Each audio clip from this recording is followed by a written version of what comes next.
Good evening and welcome to the Lower Makefield Township Park Recreation Board meeting for September of 2024. This video is being recorded and will be published on Facebook and YouTube, hopefully within the next 24 hours. The first order of the business is our roll call. In attendance are myself, Doug Kraus. Online is Kim Rock. Sitting next to me is Michael Brody and Mike Blundy. And we have our park director here, Monica Tierney. So we do have a quorum.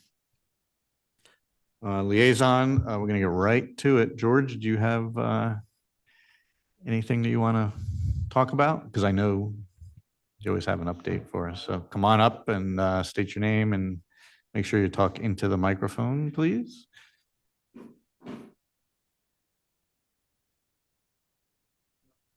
No.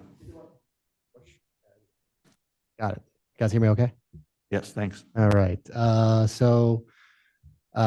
Happy fall, everyone. Good to be back in the swing of things overall.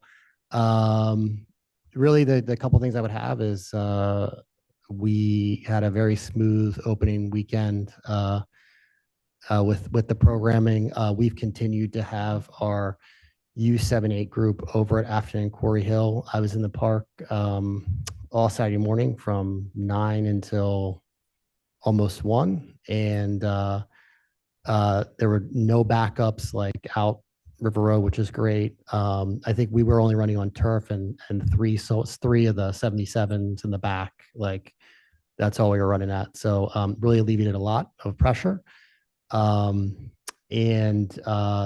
Where I was at, I wasn't around the turf. I was in the back. That's where my daughter was playing. I took a quick peek, and in that back parking lot by the pavilion, there were easily 35, 40 spots open. So plenty of space for people to come in and out if they're another 77 game. I can't speak to the upfront part at all because I just didn't feel like going up there, but things look good from that perspective. So by my estimation, I think we would moving that group over there, considering them practicing once a week. These are practice once a week at Mac and then play on Saturdays at Mac.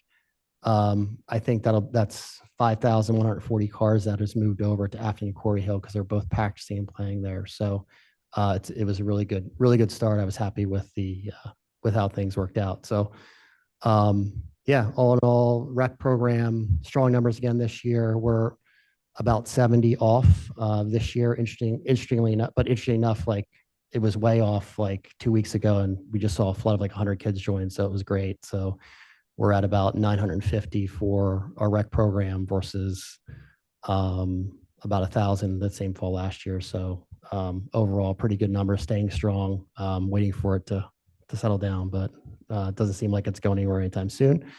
And we've got a slew of community service projects coming up. We'll be helping out with Lake Afton cleanup. I believe someone reached out to help out with the 5K coming up, Monica, from your office, some volunteers from YMS, and we're looking to get some of our YMS junior player board to go and help out there as well. So we're excited to help out where we can in the community. So lots more coming. Toys for Tots down the road. We'll keep you posted as they come.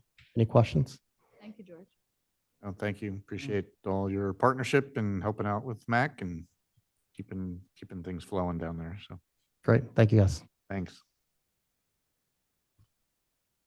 I don't believe there's anybody from any of the other leagues on the line.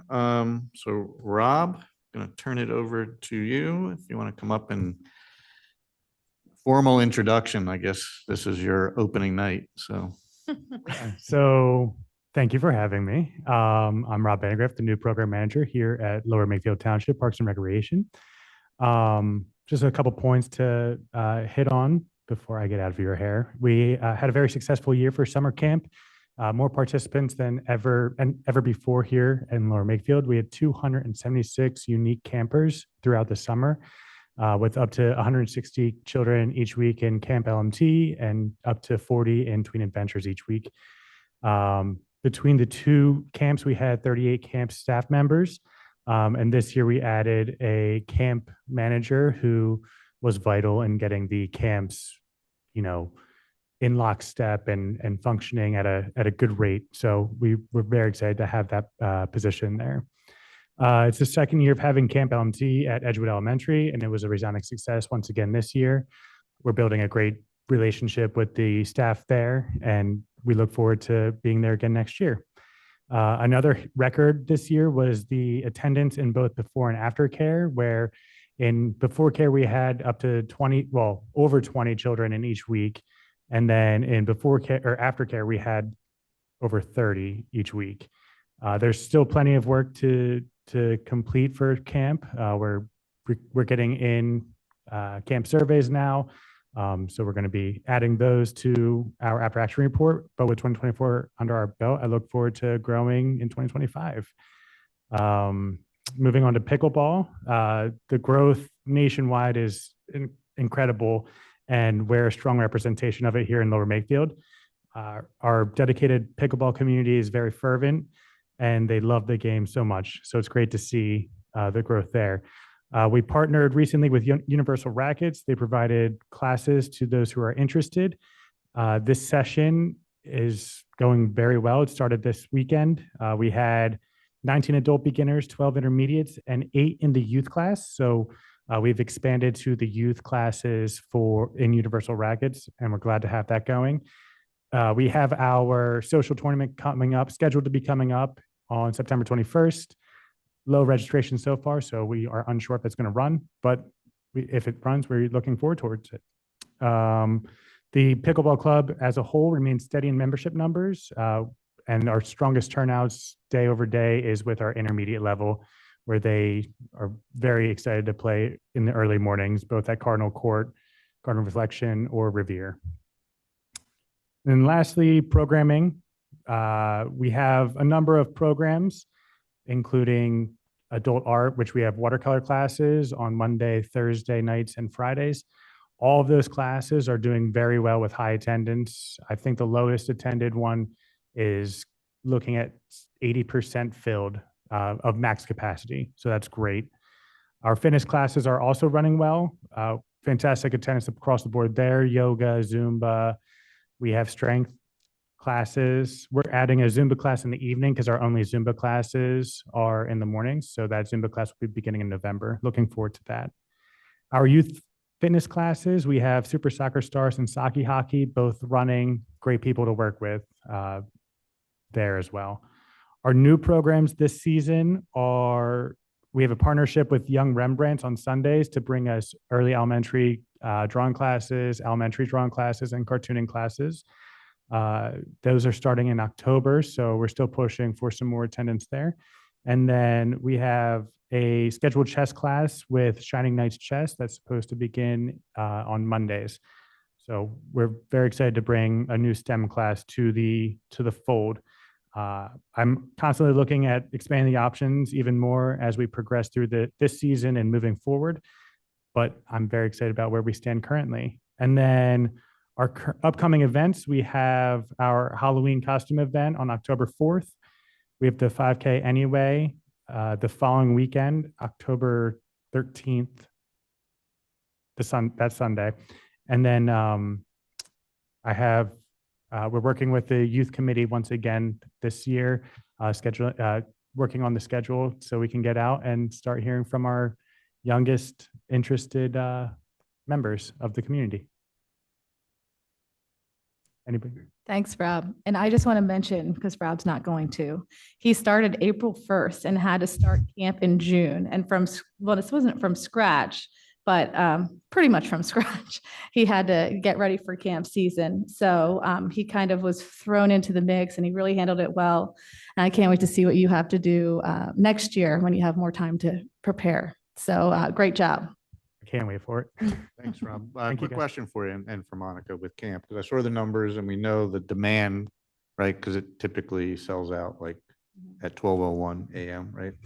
So I'm sure as you get back to surveys and whatnot, but what else is required for us to continue to grow that, like space wise, like other than hiring more camp counselors, but are there restrictions or limitations based on space? I mean, if you ask me, and Rob may agree, I think we outgrew ourselves this year and maybe we need to reduce numbers for next year until we get more space. But we would definitely need probably another facility to operate in. How much of Edgewood do you actually use? We utilize the gymnasium, the little lobby area near the gymnasium, and outside. And That's all we're allotted. That's all the areas that we're allotted. Are they using the other space or they just have it locked? We're just not allowed to have those, but yeah, and another trick with the school district is we don't have the facility on Fridays. They don't work on Fridays during the summer. So we've run into some trouble on Friday if it's raining and say we have the pool planned on Fridays. Right, we have to come up with a last minute trip. So, there was some of that this year. Luckily, we didn't have very much rain, but it is nice to have a backup plan for that type of thing. So that is a challenge we're trying to work through with the school district, but right now we do not have the facility on Fridays. They just don't staff it, or do they shut like heating and air conditioning off, or? Their janitors only work, they work 10-hour days in the summer, Monday through Thursday. So they don't have anybody in the facility on Fridays. I'm going to see if we can potentially get in there on Fridays on an emergency basis, but we'll see where it goes. Yeah, it might be something where we have to pay the janitorial staff overtime. That's why I was, was just Yeah. kind of thinking what's the alternative, right? So if it's a day, like you had to spend a little bit of dollars, not that it could rain every Friday, but it could, but like if you built that into your cost as a contingency, but just curious, like what more space you would need to get, to grow at 10, 15 more %, given the demand, right? That the demand's out there, right? So. Yeah, the demand and Rob is only so big. There's only so much. I'm not worried about Rob, right? So we would really have to amp up the staffing to support Rob in the event that we do grow. But finding another facility would be key at this point. Any other questions? Great. Thank you, Sue, guys. You have a question, Sue? Come on up. Come on up and speak. Yeah.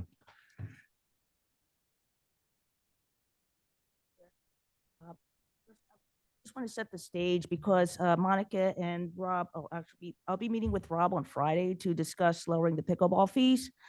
So what I want to do is set the stage for this, just to make sure we understand where we're coming from, because I do speak with people and there are a lot of people looking to the board for help on this. So I'm just bringing comments of what I hear to the board. So I wanted to continue my attempts on this. So as I've stated in earlier meetings, the high fees have driven many players elsewhere, such as Middletown Township, where I am. And this is evidenced by the attendance in court reserve. So if you look at the attendance, the morning sessions are full, which is great. The sport is growing, but almost no one attends in the afternoons and only a few in the evenings.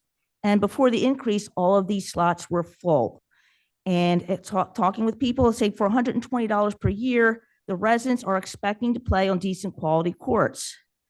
When you go to firefighters in Middletown, there's no comparison. Once you play there or any place that has good facilities, they don't have a reason to come back. And that's and it impacts me too. So I want to fix this. And I say the only way to bring players back into the township is to reduce the user fees. We're willing to accept lower quality courts. I won't go there if the fees are low. And I think once all you have to do is lower the fees and people will come back. And a couple of questions on that was that because we don't understand why you don't charge user fees for tennis or basketball, meaning they play for free.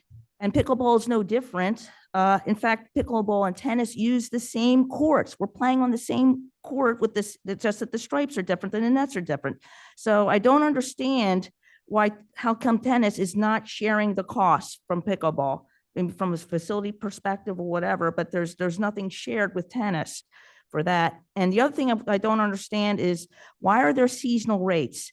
If the township, if you're willing to accept a member for 6 months, you're willing to accept that rate for the entire year.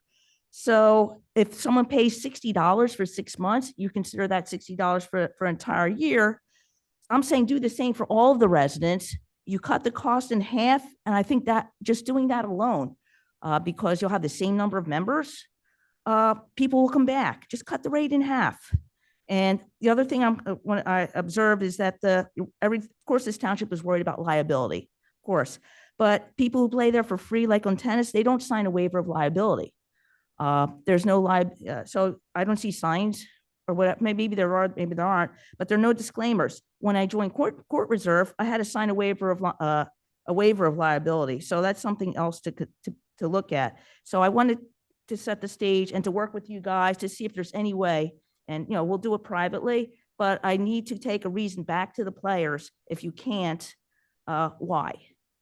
So I think just to add commentary to your question about fees for basketball and tennis, right? The pickleball, the reason there's fees there is that you have reserved time, right? Versus tennis and basketball, there is no reserve time. So if we went to a different model, which said, hey, there is no reserve time, it's just show up and play, then you may never get on a court, but tennis and basketball, there's no reserve. So if somebody goes to play tennis and there's not a court available, they're not paying for a slot. So I think just so you know the difference between one versus other, it's no different than soccer, baseball, they're all paying fees. So they have dedicated times for using the township facility. And you have costs for that.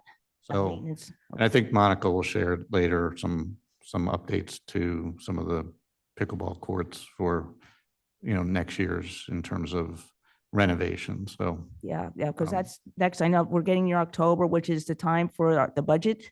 yep, And, so that'll be another discussion. So It's another discussion. So Next meeting. next meeting. So as I said, I just want to make sure I set expectations. I say there are people who will be watching the YouTube video, and I am representing that crowd. So, okay. And I just want to follow up. There is a tennis user group who does pay fees. They do pay fees. They manage their own program, separate the township, and they pay user fees. And that's the one on Skylar Drive, the Yes. tennis? Yes. yeah, Okay. it's similar to PAA, To- YMS, to right? So it's an Universal organization that Rackets. pays, right? Okay. So- That's, I just So- want to make So sure. the residents who play tennis pay a fee to play tennis, and then the tennis organization pays fees to us. That's how that works. It's just on that. Different structure. Yeah. During those times that they have the Reserved. courts reserved. So, Okay. person, thanks. I don't know, we did liaisons, Mike. I know you just kind of popped in. I don't know if you want to have anything to add to To share with approve. the Park and Rec Board, or nope? All right, thanks for coming. All right, Monica, All right, I'm up. you're gonna share, right? I'm sharing. All right.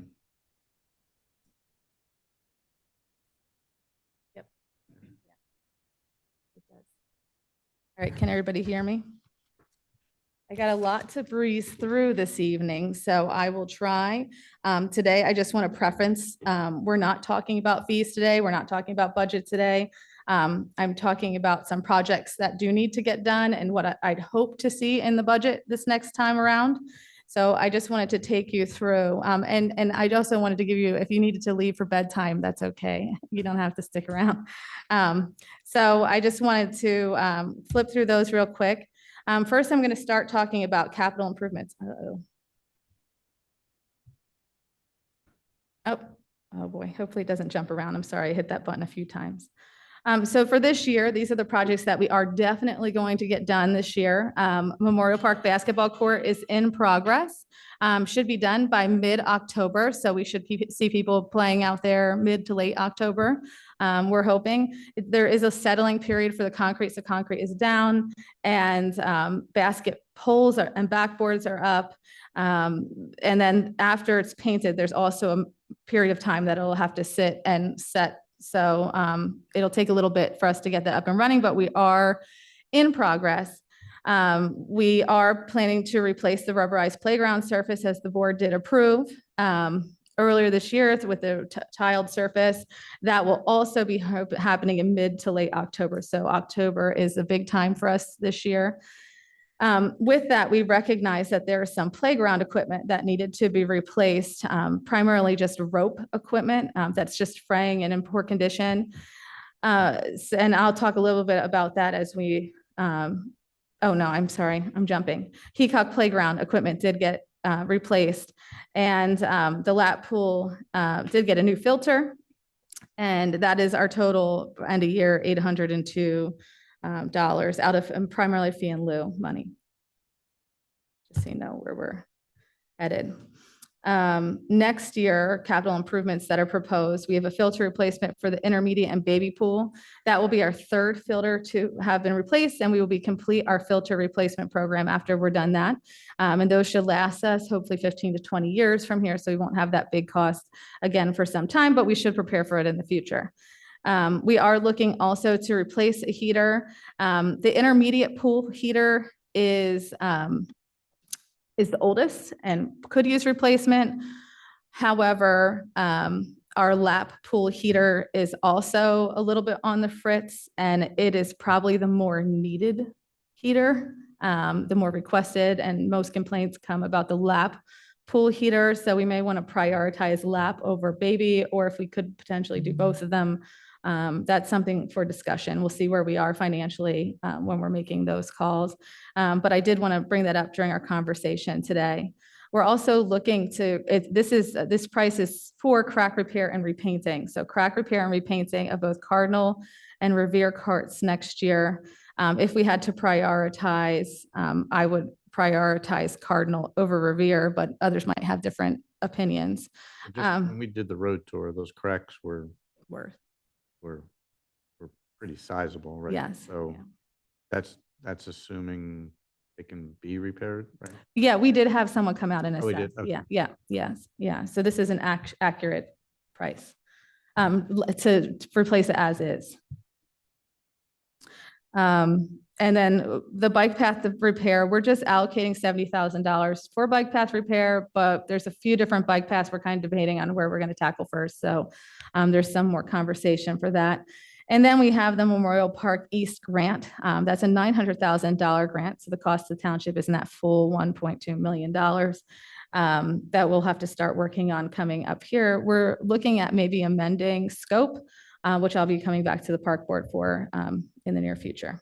So are these all going to be late winter, early spring, like before the pool opens up and like before peak pickleball season in terms of implementation versus after the season or later in the fall? I mean, a lot of it, I have to depend on the contractors. So ideally, yes, but I can't guarantee that. This has to be approved first. Then I have to go to the contractors and try and work my way through that. So sometimes that process takes a little longer than I like. But ideally, yes. Not late concrete in the winter. They can in the winter. I can't remember what temperature it has to be over. More like 80 usually March degrees. or April is when they use 75 degrees, something like that. I'm not an engineer, but speaking. I don't think there's any concrete, right? Right, Cardinal and Revere, that's not. They'd have to, they pull up the top layer and they'd have to like crack fill and repair. So it'd be one flat surface again. There's more to be done because the cracks are so significant. And then we are, just to talk a little bit about these, the cracking. Before, there was not great crack maintenance. Now we're practicing a little better crack maintenance. So as we see small, little tinier cracks, we're trying to take care of them as we go a little better than historically may have happened. So that's where we're at on that. So here's something that we'll be talking about a little later. Kids Kingdom is at end of life. I'll have a whole thing on Kids Kingdom a little later.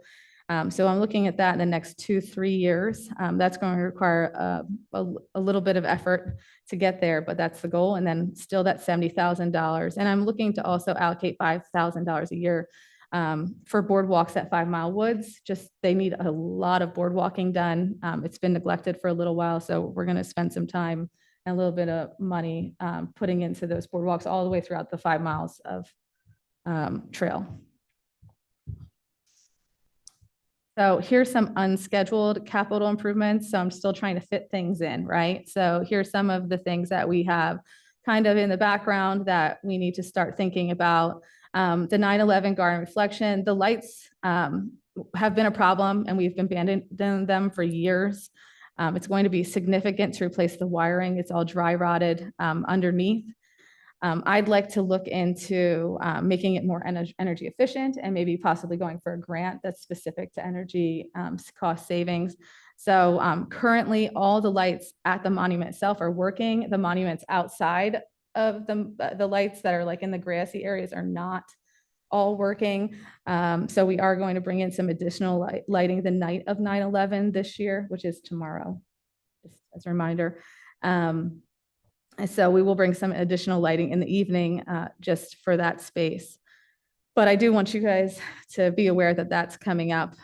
Also, separate the Macclesfield Park Master Plan, it looks like in every plan that the lights are not going to change. It seems like the lights are going to stay put where they are in every plan or every series of plans.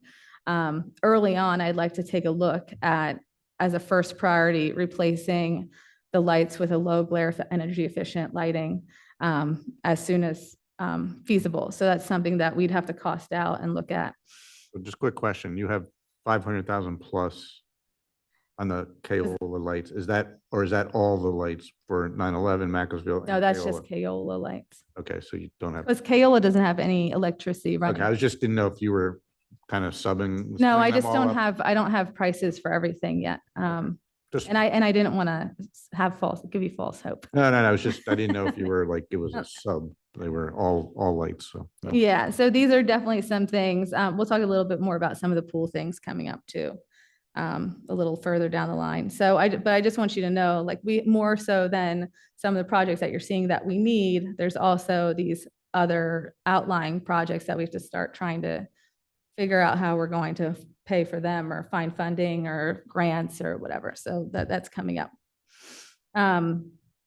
So does anybody have any capital improvements questions before I move on to just pool capital improvements in general? Or repair. I just wanted to see if you had a status on the pickleball court at Memorial Park. It hasn't changed since when we, yeah, there's no update. I'm sorry. That is going to take some time. Yeah. Yep. Sure. You have to be at the. Go to the microphone, please. It's unscheduled, Yes, 26 or 25. for at all. It's not scheduled. It's just something that we've discussed as part of the Macclesfield master plan that would need to be done. It's also something we've talked about historically, but fell off And due there's to no budget for this. communication. No, not at this time, no. Mhm.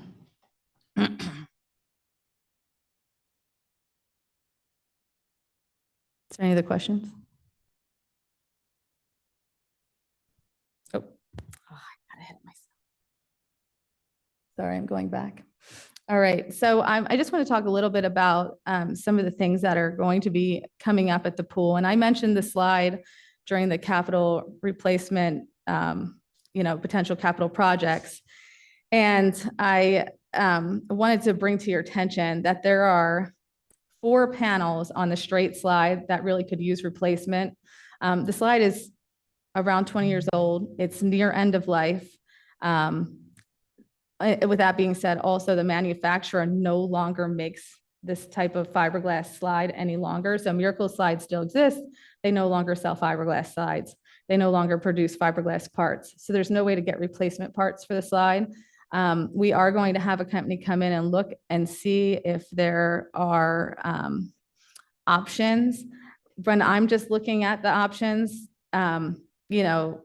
we could, these are the options, and whether I want to say them or not is what it is. So, You have them written down. so- yeah, we could, no, I don't. Oh, We could maybe have new pieces fabricated, which could be pricey, and knowing that 4 already failed means that we might have to replace others in the future.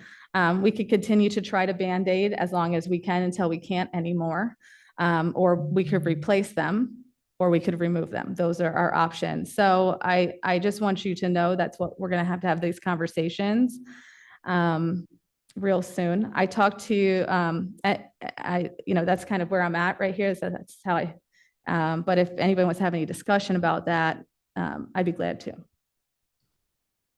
Any board members want to add any comment to? Well, is this the next season? These 4 panels wouldn't be safe or? Well, that's why I need to have someone come out and look. This summer, we couldn't keep paint on them. We had trouble. We had to gloss over them. There was a tiny, like a micro crack that we did patch on our own. But that we had an inspector come in and look at it and make sure that they were safe for the year.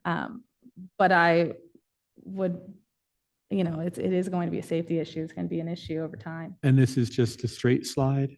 Just the straight slide at this time is the issue. The curly slide, same age, likely to have some issues down the line, but the straight slide has been our big problem this year. Last year too, actually, the straight slide was a problem, even when we had safe slides come in and work on it. Now we have to remember, we didn't do the slide maintenance that we normally do this year because we ran out of time and, scheduling didn't work out for the company to come in before the pool season opened. So we didn't want to close the slide down for a whole week and a half after we opened. So we tried to make it work. But, there were already issues. So it's something that we're going to have to really talk about real soon with the pool. The pool is aging. That's where we're at. So I did, anyway, any other questions on the slide before I move on to? Did you get any pricing for replacing the slide? Replacing both slides, because we'd have to replace the base, is going to be about $500,000. So all in, soup to nuts. So, and what we could do if we have to is remove just the straight slide and have the curly slide for a little while until we figure it out. But my hope is that replacement isn't needed for next year's season, that we'd be able to make it work and figure something out long-term. Is there any degree of limiting the number of people that go down the slide, be it by age, size, something like that? I mean, Is that having any factor on it? I mean, like you see a lot of, older people throw themselves down trying to like slide over the rope, it's a fun slide. it is a fun like, slide. no. Yeah. And I the part that is the panel area probably has the most pressure on it, the highest pressure point on the slide. So I imagine we could do that. We could limit. It's tough ask for the kids that are sitting on top of the slide to turn an adult away down the slide. But it's something that we could talk about. Yeah. I mean, if you explore options, right, for repair, right, if somebody specializes, since the company doesn't make it, but if there's somebody that can create a replacement part, fiberglass, or maybe someone can take that piece and move it up top and move a top piece down. Like if you said that maybe there's a healthy piece up top, maybe they're since it's straight, maybe they're substitutable, like one can move one up, as long as it's not a safety issue. But if that's a stress point and there's one piece up top that's similar, I'm not the engineer of it, but maybe that's a solve. I'm just throwing out solutions to keep it No, I like active. the way you're thinking. That's, it's a different, it is the bottom of the slide, so it is where it bends. But I don't know that. Likelihood Right? of switching them out, I think is slim, just looking. Yeah, I don't know, but if it's not, again, first and foremost, if it's a safety issue, then we have to address that, right? First and foremost. Yeah, And then you'll yeah. have So to I'm either hoping repair. to have someone come out and give us a true safety assessment, see what we can do. But knowing that it's, again, a lot of things are approaching end of life. It's like, how do we get ahead of these things and get in, understand what a replacement would look like from a implementation cost perspective, knowing that you have your list of unfunded capital improvements, right? So this is a big part of the pool. And so. I know. Yeah, it is. It's definitely a big part of the big attraction to the pool. So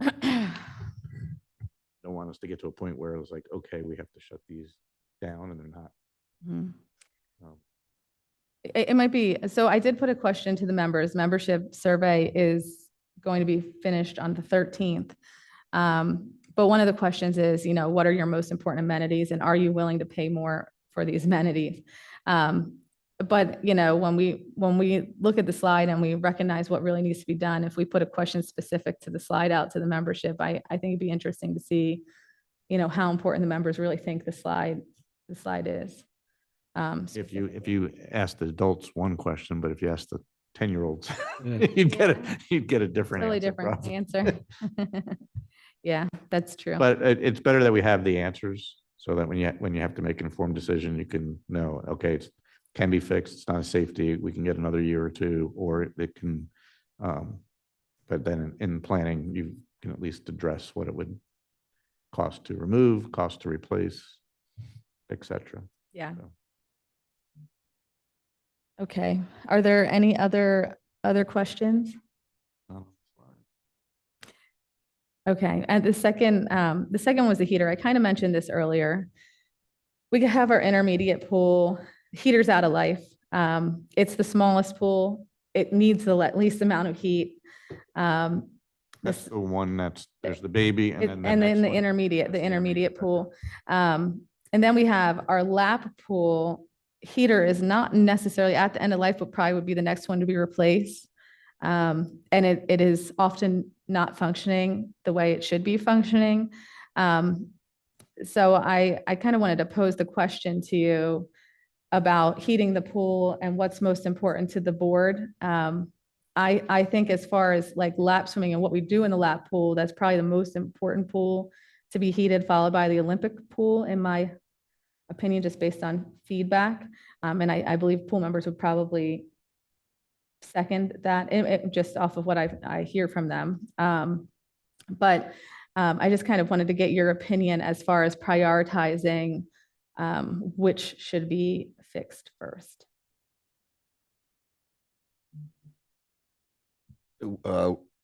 Which pools are used the most in the earliest part of the day? Which is what I would figure would be the. Well, it's coolest part actually of the day. lap and intermediate, because lap pool is used for swim team and intermediate is used for swim lesson.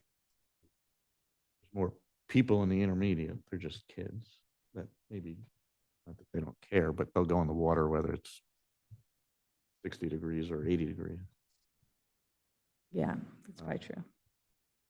So again, So what the result is you have no heater whatsoever for the intermediate pool for a year. It might And be no heater at intermediate for a for a year. year, and then you definitely have a working heater for the lap pool versus fixing intermediate and having a spotty heater for the lap pool, spotty at best heater for the lap pool, Yep. which is at risk of collapsing at any moment. And then, and we could do both if we can work that into the budget. I just kind of wanted to pose to you the question, if I'm having to make cuts or decisions as I'm looking at the budget, what's most important to the board as far as. You go back 2 slides, it was only maybe 3 20, slides. there was only 20. It was 20,000 allocated. Yeah, I wanted to see what was back in 2025 again. I'm sorry, it's taking. There might be one more.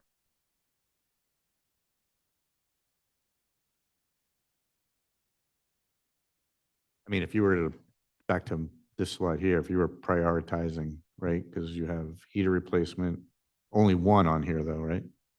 Right now, or is that for both?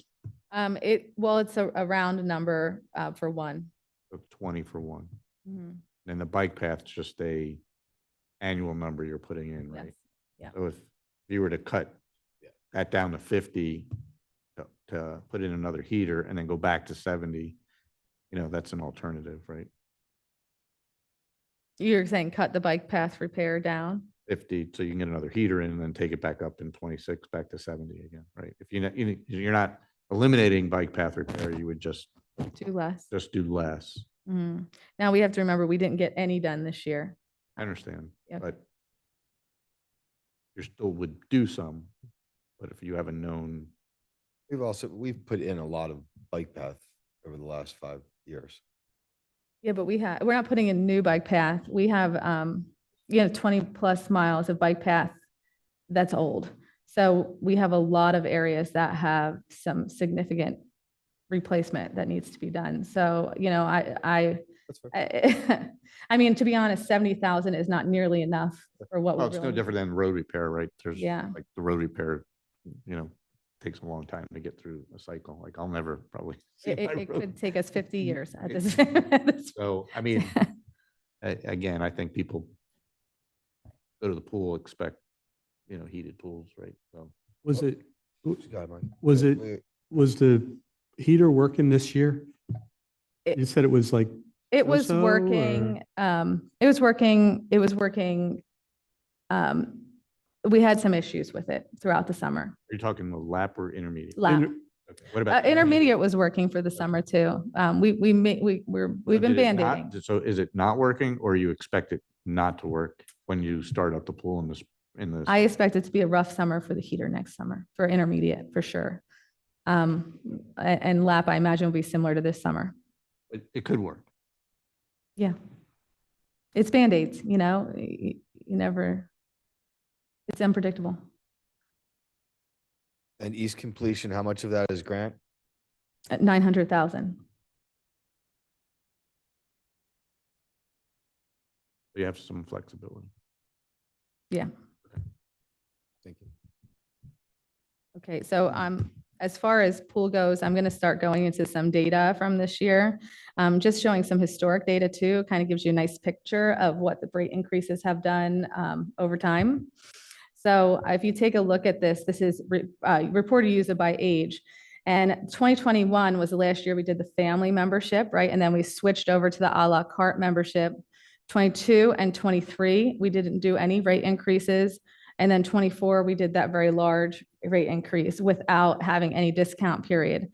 I attribute the very high numbers in the ages 14 to 61 to the fact that people purchase, and this will be shown a little later too, that people purchase passes for their entire family, but a lot of the family doesn't use the pool. So now when people are buying a la carte, they're actually buying for people who are using the pool at a more equitable rate, I guess, to say. But so I just wanted to kind of put this picture in front of you. Does anybody have any questions about this slide before I move on? Can you just, when you say usage, so just an example on 62 plus 2024, that's I think a little over 1,000. That's not unique people. That's 1,000 times somebody swiped their membership to come to the pool. Is that, No, these are amount of members. there's, That's the number of members. okay, so it's not usage, it's members. Yeah, I guess it's more of a member. I'll change it. Okay. I'll fix that. Yep. It's more of a membership report. Okay. Yep. Picture of membership. So I'm going to move on to the next one. This one is just a residency report and it's kind of stayed steady, but we did lose a lot of residents last year. So I just wanted to point that out to you. Do you want me you know what, you just pull that chair, no, that chair back. to? Okay. Okay. And we know, you know which residents didn't re-sign, right? You'll be able, you could compare, right, 23 to 24? Like not member by member. No, like I wouldn't be able to say George didn't join, George. I'd have to go into each individual account and look and see That's, the community pass doesn't spit out, tell me who signed up this year or who was signed up new, last who's year not, and- no. Mm-mm. Do they keep the same, they keep the same member number? don't Yeah, they? yes. So if somebody doesn't rejoin, that member number is still in the system as being inactive? Yeah, it doesn't activate, doesn't activate their membership. There isn't any way to figure out all the lapsed, no pun Well, intended, lapsed or inactive households, yeah. No, not really without us individually going through each membership. There's no good way to do it in Community Pass. There's some reports that are great, some reports that are not. This is not one of them. But what I can show you here is usage. So if you look, when we had the family membership, that year, 1,391 people never even checked in, right? So they had a family membership, they're paying that super amazing rate, low rate, right? And all those people did not check in. And as you see, when we move into a la carte, that changes, right? Our check-ins We have a lot more people using the pool, 74,000, 70,000, 76,000 this year. And we have a lot of more individuals who are regular, well, about the same individuals who come, but the never checked in has changed. And as you see this year, when we did our very large increase with the addition of not having a discount, that number went down to 305. Do you think though the 2021 never checked in would be like residual COVID not checking in kind of thing though, since it was I mean, 2021? I can look pre-COVID, but I'm pretty sure it'd be pretty similar to that number. There were just a lot of people who bought family members, like just loaded family members into our account, you know, and those people just never came. But I'd be glad to look that up for Yeah, sure. I'd be just to be curious comparable. if it was similar in, 2019 or not. Yeah, I can do that. And I'd be glad to share that with you. So if you just go back Yep. to the slide. 2021 up to 2022, we increased membership. In 2023, we increased it again. And then this year, we decreased it by over 1,000. Is that how I'm reading that? Yes. No, this is visits. This isn't membership. This is Total individuals individuals who checked into the facility. who checked into this. So it's actual usage numbers. You have membership numbers? Yeah, well, with the age bracket I do, but I also printed it out and I'd be glad to share that. I can look at it. Yeah. Here's just some other data to share so you can see kind of how like our point of sale system works and some of the things that, how our guest trends have changed over the years. This year you'll see there's a big drop in private swim lessons and semi-private swim lessons. That was I can very easily attribute that to not having a manager to manage it. So unfortunately that kind of dropped off this year. Just swim lessons in general dropped off a little bit this year just because there wasn't that attention to detail with it. But hopefully with a new manager next year, we'll be able to remedy that. Do we have a manager or are we looking for a manager? Yeah, I'm still waiting on that for next year. So not that I haven't, not for loss of effort. I've been trying to talk to people to see, gauge interest, but I haven't done a full search. So one thing I wanted to propose for end of year this year, and it's something we've never done before, but people ask us for it all the time, and we have no mechanism to do it. So something I was hoping to run by you, and if not propose to the Board of Supervisors after this meeting, maybe next meeting, is some way to do a holiday prepaid gift card for 2025. And I was going to do it based on next year's rates, but I don't think our rates will be approved in time to be able to do it. So we wanted to do a gift card system. So if you purchase a gift card for $300 or more, you get a 10% coupon for your full pool membership next year. So if you purchase a gift card, you want to give your grandkids a gift of using the pool next year, you can spend any amount, any nomination, but if you spend over $300 during that purchase, you'd get a 10% coupon to use for next year. It'd be a 3-week flash sale starting on Cyber Monday and ending December 20th. And it's kind of just a nice thing to do. We do have people asking for that type of option. So it'd be an opportunity to kind of bring back the discount a little bit, but also, engage people earlier than we usually do. We will sell, I said we will sell gift cards of other nominations. So there's that. And then I'm hoping. Just explain what's the gift card for? For holiday. So you can give it as a gift For for what? Christmas No, or what's the gift card for? for your pool season pass. So it'd be money towards purchasing your season pass. It's not a pool membership. It's just money that they could use only For pool membership. for a pool. Mhm. And- So they can, Not good towards any other LMT membership? No. Or classes or?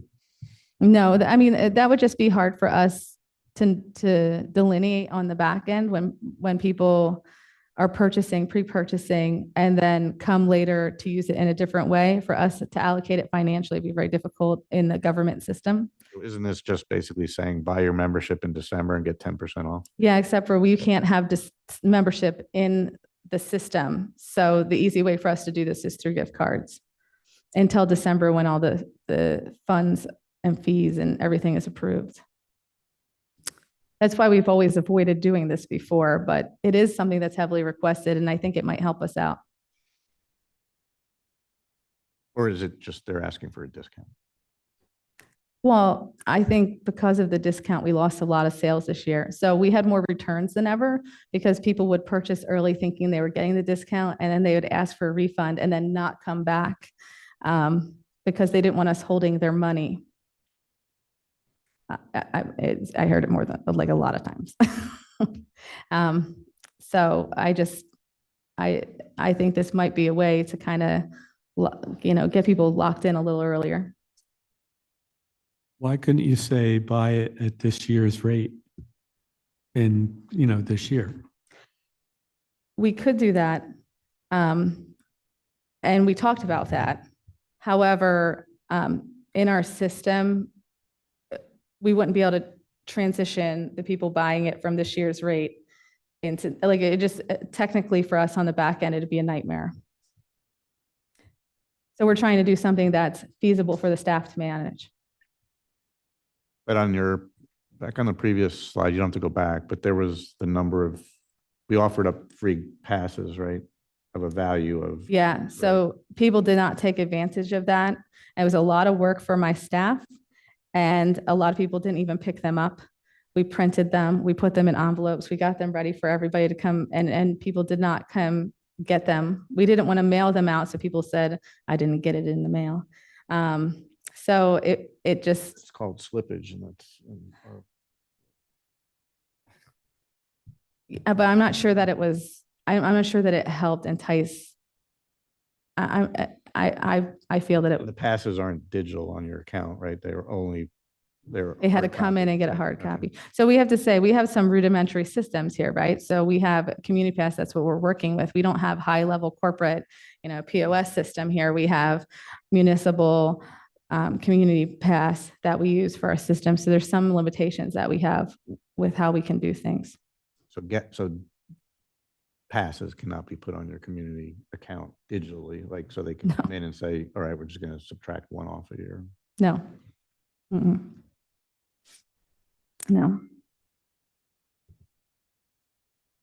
So I just wanted to bring that to your attention. We did talk it out quite a bit amongst the staff about logistics. Originally, what I wanted to do was sell at this year's rate for next year, and then have another small flash sale, like a 3-week sale preseason, to try and entice things. So the first discount's a little greater than the second discount. But logistically, our back end, and we're also talking about switching from Community Pass potentially next year. So if we do that, then it just, there'd be a really hard time transitioning that over. My recommendation is that whatever your recommendation is, flash sale, discount, should be presented with the fees schedule, not separately, because without a fee schedule, I think I wouldn't be able to approve anything, or at least consider it, unless we see what the expected rates are going to be, and then what the proposal is for any discounts or promotional. So the tough thing with that is that the fee schedule doesn't usually get passed until mid-December. So it'd be really hard. So I'd be glad to say I don't anticipate reducing. I would personally recommend that we offer some kind of discount this year. I think that lost. I think that lost us. It hurt us last year. It's a discount. If you want to go back to offering some sort of discount, I mean, again, well, I think we can all entertain that. I wouldn't want to have it separate from the fee discussion. That's my point, is that it should be all in one. This is the fee, this is any promotionals that you're gonna run, this is the net cost for this. So I just won't even go through this because it's not going to get approved before December. So it'd be hard for me, like this would be something that would need pre-approval ahead of Yeah. the fee schedule. And that's just long and short of it. I know it's hard to have that discussion, but I think it's worth a shot. So in January, when the fees are set, Mhm. you'll be able to do the, buy it at last year's rate this year. So in January 2025, if somebody wanted to, get a pool membership, they would get a discount. We would have to go back to the old system of getting a discount early preseason. So if they purchase early. To your point, if you wanted to make a promotion that says, hey, first 90 days, get it at last year's rate, if the rate is actually going up. Right. Otherwise, if the rate's not going up and you still want to offer a discount, then you have to come up with a Yeah, different I mean- different Like, promotion. So long as it's a clean percentage that we raise all the rates by, then yes. I mean, that would be easy because we'd have to do a discount in these systems, it'd have to be by a clean percentage. Like I won't be able to put in last year's rate and then put in this year's rates. I'd have to put in next year's rates with a percentage off. So if we don't do it clean and we start rounding to nearest whatever, that makes it very difficult to do last year's rates. We'd have to just say 5%. Okay. Mhm. I just want to say, I mean, I really think we really need to prioritize getting off community pass. It's like the pool's a really expensive project for us. We've changed our pricing for to kind of facilitate different size families. We've, increased prices. We've changed the rules, and we have no like useful data from those changes. And so we're just constantly it feels like we're flying blind. Like the usage, I mean, shoot, every time I come to the pool, I'm in and out like 4 times just to get goggles and towels and whatever else we forgot. So Yeah. like I know my usage on here is 3 times what the usage is going to be. And like it's not your fault, but like we just need to we all need to have better data, like I can't believe that we can't get some of that data. So this usage is, so when it says unique user, that means all summer long, you use the pool at least once. Okay, and when it says check-ins, that's how many times you scanned. So if you scan 4 times in one day, that's where the Right. number 74,000. So it's saying of our total membership, 5,984 people checked in. That's good. Thank you. That's helpful. So I just want to make sure Yeah, that was no, clear. that is So, helpful. so that, to me, that's useful. No, that is information. useful. Yeah, there's some useful information. It's just But the- very hard. I do remember when we were talking about like the size, like families, like it would have been like helpful to be able to tell like, okay, like of our numbers, was that because, now it was more attracted to smaller families? Like, did we not lose that many bigger families? Were there not that many bigger families? Like, and we just like, we had a lot of good thoughts on why we made all these different changes. And like, there's number of results, but we have no way to dig into that, so it would, it'd just be good if we could get better data. Good. So with this data here, so you have never checked in, Mhm. and then you have total individuals that did check, unique individuals. So Mhm. if you add those 2 numbers together, That's our total. that's your total membership. Yeah, between total individuals and never checked in will be our total membership. Yep. So 2023, we had 7,500 members. And then 2024, we had like 6,200. Mhm. Well, your guest passes were up 2024. So Yeah, guest you- passes you were know, up. People who are like, okay, well, I'm going to go a few times a year, just get a guest pass. Does a guest pass count as in that number anywhere? No, the guest pass is in this number. That's not part of the scan. So these are people with memberships, the previous slide. Got it. These are, guest passes are separate. And look, guest pass felt expensive. Like I as a user, I can tell you it felt expensive. And look, the guest passes from when they had the family pass. And when it was $10, it was $10 in 2022. In 2023, it went up and the number went up. We Yeah. sold more. Yeah.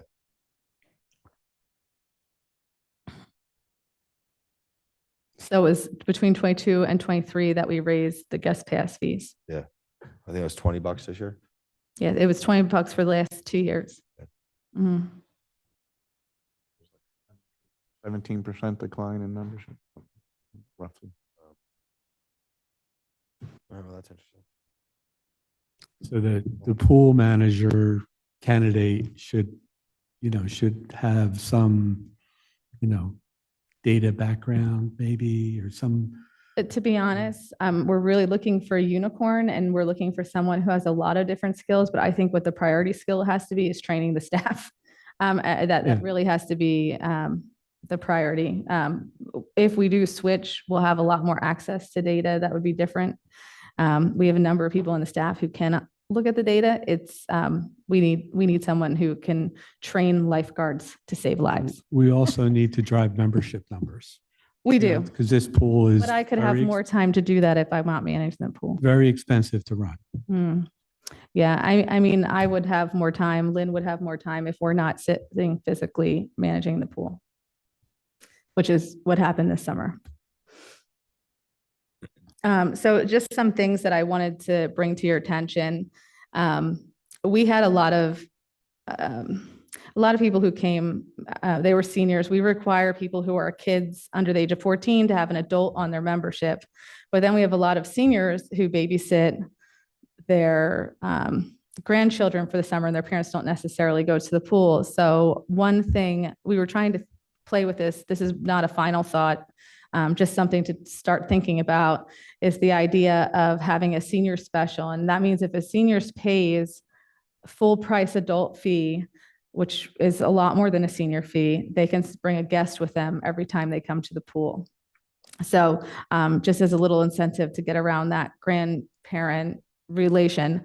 That's just one idea. There's a billion of them. Glad to go with anything. It's just, I wanted to bring to your attention that this is something that has historically been an issue.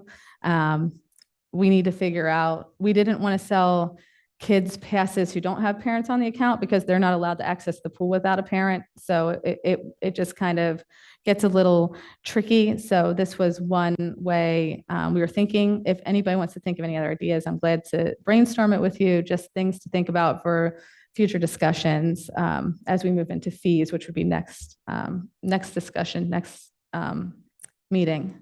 Another thing is consider offering non-member day passes for a far greater rate than a member guest pass. So we would have a member guest pass still $20, but potentially charge someone who's a non-member who just wants to use the pool for a day, $35 or $40. Historically, we never wanted to offer guest passes. And to be honest, I still am a little, I'm not greatly excited about offering day passes just because a lot of times when you do offer day passes, you have people using the pool one time and they really have no investment in the pool, and they're a little bit more reckless, and they're a little bit, not as mindful of the facility. But maybe if they had a little bit more skin in the game, $35, $40 for the day, maybe they would value their time there a little bit more. We did have to turn a lot of people away who were looking for day passes more than ever this year. And we did actually have to make signs saying that we don't offer day passes and put them outside of the pool this year, where we never had to do that before, but it's just so many people. It's just something. I'm sorry. Would the non-member day passes still be just residents? It would be hard for us to monitor at the gate, just residents. So I would just say it's anybody who comes in.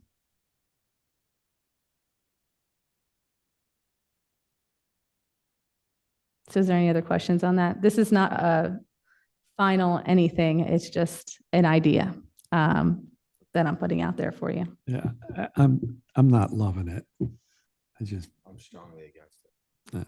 Which one? The non-member? Non-member. Yeah. pass. I think, again,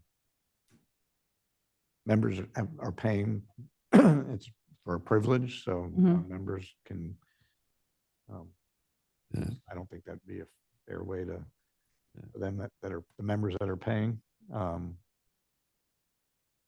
again, if there's a way at the end of the season for them to get a taste, but I just don't think it's. Maybe if we just do it in August, maybe it just. No, I just don't, I don't think it's right for the members. There's just too many scenarios that may come up that would Yeah, not work out in your favor, so. it's, And there's enough members that if someone really wanted to come who's not a member, I'm sure they know someone that can bring them as a guest. So a problem we had this year is, say a family of 10 would show up, they want to buy day passes, and we would tell them they'd have to be with a member. So they'd sit outside the pool and harass people as they walked in to buy them passes. So then we had members being like, feeling uncomfortable. So that's kind of where this came from. We had members feeling uncomfortable because they're being asked to bring in, That's random. more reason Yeah, all the more reason not all the more to. Yeah. reason not Yeah. to have. Yeah. So I- that is happening Yeah. now. And so it's kind of I don't know if it's new, Mike, you would probably be able to speak on that more, but this year in particularly, it was a significant issue. yeah, and we should stop that from happening. Then the senior special, although it's interesting, but just you have to be careful with the language, because if a senior bought a full rate, they just bring their spouse Yeah. and not pay for their membership. Yeah, but still it would be cheap. It would be. I don't know, like, you have to do So the two math. seniors is still less than that one. Okay, so So you just have to figure out like what that math looks like, because Mm. if it's cheaper for somebody to say, well, I don't have my grandkid every day, so I can just buy a guest pass when I need it versus outlaying more money. So you just have to kind of figure out like what's the break even point for somebody who, because if they have 2 kids they're bringing, and it's like, okay, I still got to buy this and get, so I'm open to thinking of ways that you can boost your membership without reducing your membership total fees, right? But so that there's a value proposition, I guess is where I'm getting at, so. For the senior one, Oh. the grandparent one, I would just say, consider how we handle pricing for a babysitter. Just determine what extra money we bring in when we do a babysitter. we no longer do that.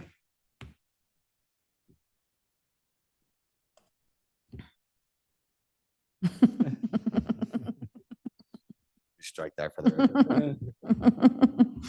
Okay, I'm going to move on. Memorial Park, we have a lot of things happening at Memorial Park. And I talked about the basketball court, so we're looking at mid-October for that. The Secret Garden Service also mid-October. But with the surface, we've learned that there were some other things that needed to get done. And I showed you some quotes that were just recently approved by the board. But I did want to make sure, Board of Supervisors, I did want to make sure that I did include you and let you know what is going on. So we are looking to replace the secret garden fence. A lot of the panels are dry rotted, just needs to be replaced. With the installation, it makes sense, great sense to install the fence at this time. So we are fixing that. There is some replacement equipment that we need out there. We have frayed ropes, and the reason this discussion started is some of those frayed ropes are installed into the rubberized surface. So now is the time to replace them. The other frayed rope is the spider net that is up high. We're going to be replacing both of those all at the same time. Board of Supervisors approved that. It was around $15,000 for those 2 pieces of equipment. And then next is there, if you can see in the picture, bottom right, a couple of our pieces are very faded and need to be repainted or retouched. I reached out to an artist who teaches classes at the community center. He also painted one of the ducks in Yardley Pa to ask if maybe he could put a touch of his artwork out there. And we're going to work with him. These are his mock-ups that he put together for us to start. So just wanted to share those with you before we move forward. Does anybody have any questions about anything?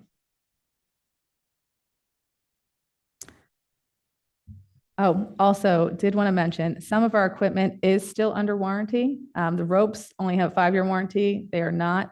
The plastic equipment still is. So we are replacing a couple pieces of the plastic equipment too, but that is at no cost. I should have included that in here, That's but great. so we do have, there is a cost savings. Woohoo. So there's that. So I wanted to move on to Kids Kingdom, and I found some original pictures from when Kids Kingdom was built.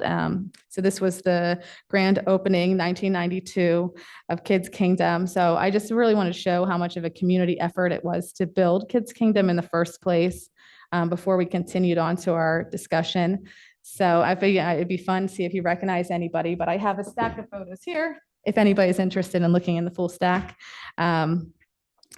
So a great community project. A lot of people were involved, a lot of man hours went into fundraising to design, construction, everything. So looking at Kids Kingdom and how old it is, a useful life for a playground is 15 to 20 years. Kids Kingdom was constructed in 1992. We have many pieces that are falling apart. We've been doing a lot of patchwork. We're looking at some serious safety issues. We are no longer meet current playground codes. So there's a significant amount of upkeep every year. We have to get Kids Kingdom repainted. We have to fill the mulch a significant amount. We have to patch and replace many of the parts year over year. So, we're looking at this and we're recognizing that this is going to have to be a capital project moving forward. So I started to do a little research, and I reached out to a colleague, Molly Hetrick, who does capital campaign fundraising.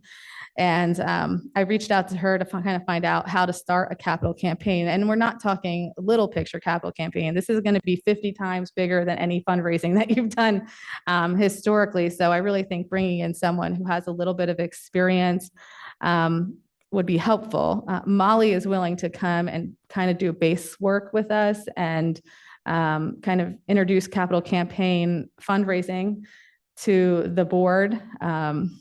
But we're also looking at the idea that we might have to create some subcommittees along the way. One maybe that's more financial, one that's more hands-on with design and implementation moving forward. So I'm just wanted to bring this to the board. Since we're at such a we're beyond end of life, I think it'd be prudent for the board to start with this capital campaign piece of things and the design piece of things now, so that come 3 years, we're ready to go, even match some grants or, find other sources of funding to try and make it a project that's worthwhile.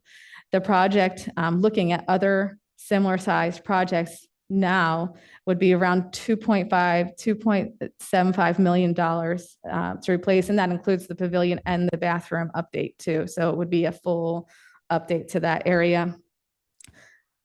And I think it'd be very important for us to include the community as part of this project too. So example I have is Lions Pride Park. They did not, a lot of these parks are going away. It's kind of just something that's been happening. They're aging out. Lions Pride Park was a huge capital campaign project.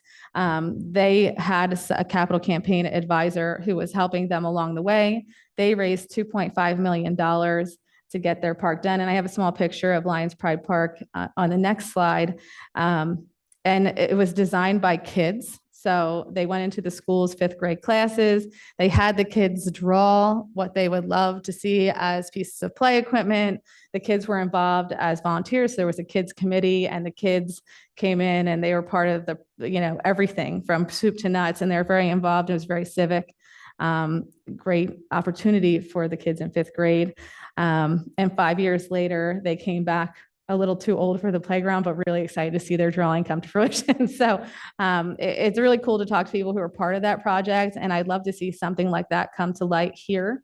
This playground could be very similar, but we're definitely at a place that we have to decide what we're going to do with this park. So just to show you some examples of people who've done similar. So the one top right is in Alabama. It was a Kids Kingdom almost exactly the same as ours. This was reconstructed 2 years ago. It was a community-driven park. Their theme was to remember the history, but create a new opportunity for their community. And that's how it ended up coming out. It's quite intricate, similar castle theme, still in that Kids Kingdom family. The one below, bottom right, is also that's Lions Pride Park. That was the one that was designed by the kids. They had really funny things that they wanted, talking to the designers for that park. They were saying they want their grandmoms to be able to watch them. They wanted to be able to see Philadelphia. They wanted hills to roll down. They drew these pictures. They were brought to a playground designer, and the playground designer made their vision come to life. The other two parks are just two other destination playgrounds, different options and opportunities, but all possible here. We can incorporate the pavilion more, so it's more connected to the playground. There are different things that we can do to kind of keep the nature of Kids Kingdom how it is, but still make it community driven, and maybe even keep Kids Kingdom alive. But we have to really start thinking about how we're going to fund this in the future, because we all know where we are financially. So we need to start asking, for community donors and reaching out and educating the community about where we are in this park and where it came from, and what we can be and what we are going to be. So that's kind of what I'm looking at for this. Does anybody have any questions or concerns? Feel comfortable? So what I'd be looking at is two consultants. We would need one that is going to help with the capital campaign. We'd incorporate that as part of the 2.75, and the design of Kids Kingdom future, incorporating the community into the design process. And I'd hope to use Molly to help us design an RFP for the person who is going to help us with the capital campaign.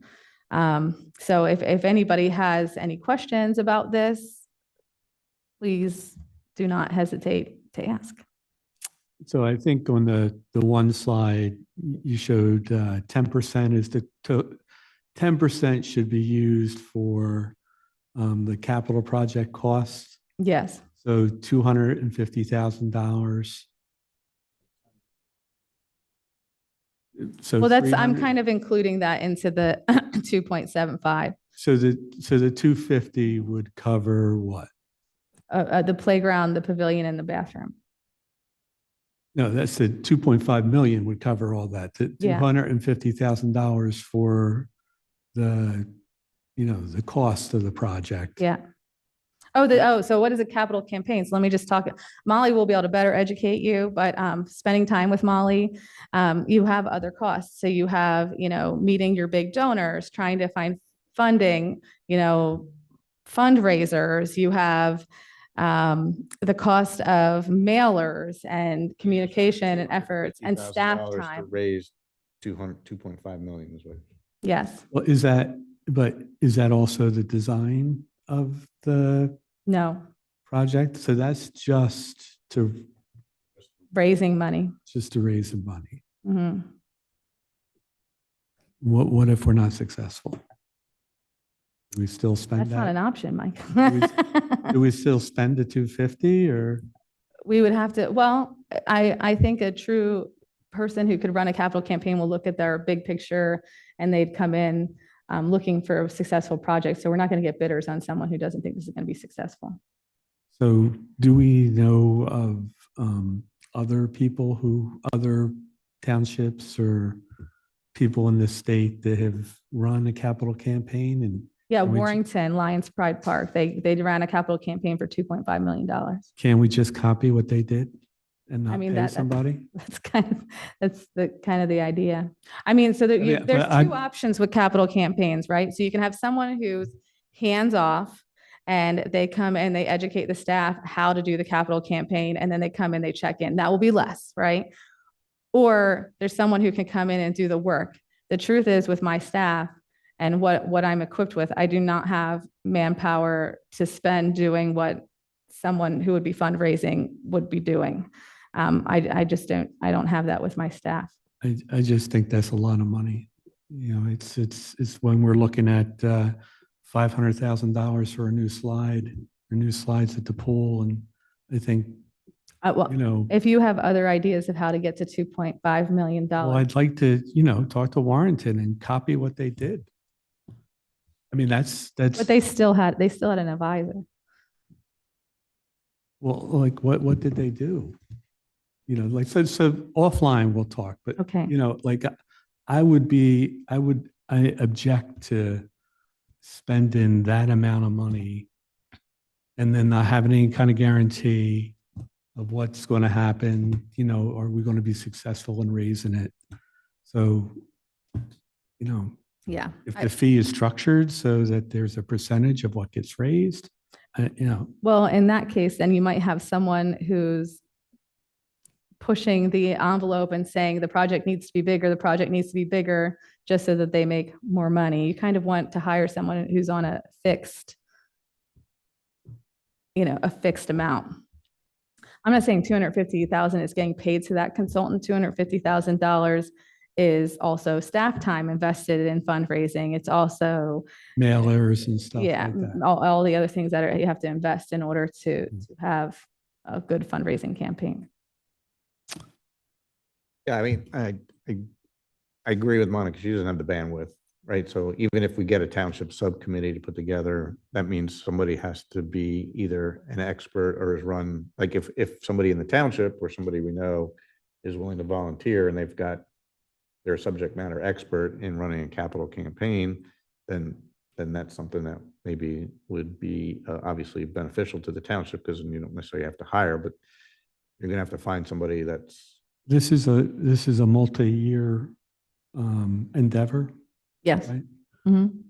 And You get somebody to write, unless I win the Mega Millions tonight, and I feel generous. well, my point is like, you know, rather than go all in and hire somebody, why couldn't we try to do some of it ourselves and see where we, Well, I think you're gonna have to have, even with somebody, right, there's gonna be volunteer work required, right? Because absolutely, yeah. absolutely. But if somebody's not an expert, And then your chances of success, in my opinion, would be less. Yeah, I mean, we need Right. someone who's an expert in asking someone for 50,000, 100,000, not selling Well, bricks. I Yeah, mean, yeah, Um, yeah. So, look, So you're if gonna have to there's, take somebody, even if I had a connection and like I thought I could go make a connection to go make 100,000, I'm gonna have to like go take that person out for dinner and stuff Mhm. like that, you know. You're gonna have to market that Yeah, they it's a- had, it- they like, had it's a- to, you it's know, a there's, process, right? Like yeah. there's gonna be financial people that are gonna end up being involved, and you know, like there's gonna be underlying costs that I would assume are included in that. I would also assume that you're not paying 250 up front per se, that there's some degree of a over time, right? But Yeah. that consultant, that just, again, you may not have the answer, but that consultant, is that a 100,000 over the course of 24 months? Is that Would be over the course of our campaign. So if it's a 3-year campaign, Okay. you know, you're looking, You'll have to write an RFP and there'll be a scope of project come back. It says, this is what we'll do, and this is the cost that it would be.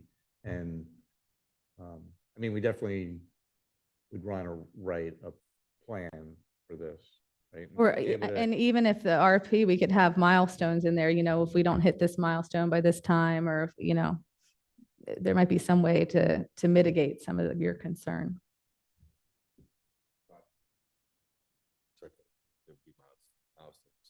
Mhm. Yeah. I know this is something we have not done, so it is scary. But people have done it. And with Lions Pride Park, what happened was the person who is the president of their Lions Club, that's where Lions Pride Park came from, kind of ended up taking on a lot of the fundraising effort by volunteer. And they got the bug and they were able to bring in the first big donor. And then they were the one who kind of led the campaign throughout the whole thing. It's just, that's not how it was intended to happen. It's just how it ended up happening because they found the right person. I'm not saying that wouldn't happen for us, but we need to find that person. Let's talk Sure. later.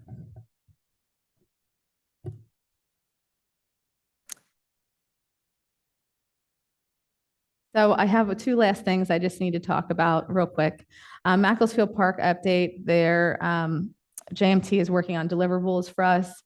You know, there are some things that they really are focused on looking at is that second entrance and the loop around the baseball field. They're still looking at those two things. They know that it's important. They're focused on it. They have been working on little draft things. We haven't seen it all yet. You know, a lot of it I was tied up this summer a little more at the pool than usual. So, you know, I wasn't able to like sit and, you know, nudge or ask where we are too. So, but that's where we are right now. I'm hoping to hear something soon. As soon as the draft is done, it will come to the park board. So the park board will see that draft. So we haven't given them you haven't given them a due date? Like I know it, I don't remember when were they in here? June? When were they in here? Yeah. So it's, you know, it's 2 months now post. So do we? I mean, they have a lot of work to do, but I also had a lot of work to do. So I don't know. But have we given them a date to say, okay, it needs to be? we would like to get done by the end of this year, but the date was about 8 months ago. So I guess I'm just asking. part of that had to do with the transition. What's their delay? What? What's their delay? I'm not talking about you're busy, but like, have we given them a date to have it deliverable back by? I'm hoping between this meeting and the next meeting that we have something to you.